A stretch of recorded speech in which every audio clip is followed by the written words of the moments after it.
1961 সালে পূর্ব এবং পশ্চিম জার্মানিকে বিভক্ত করে বার্লিন প্রাচীর তৈরি করা হয়েছিল।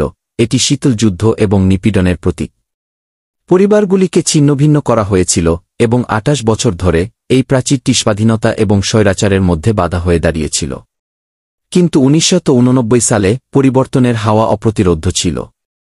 বিক্ষোভ পূর্ব ইউরোপে ছড়িয়ে পড়ে এবং পূর্ব জার্মানির লোকেরা তাদের বিচ্ছেদ বন্ধের দাবি জানাতে শুরু করে।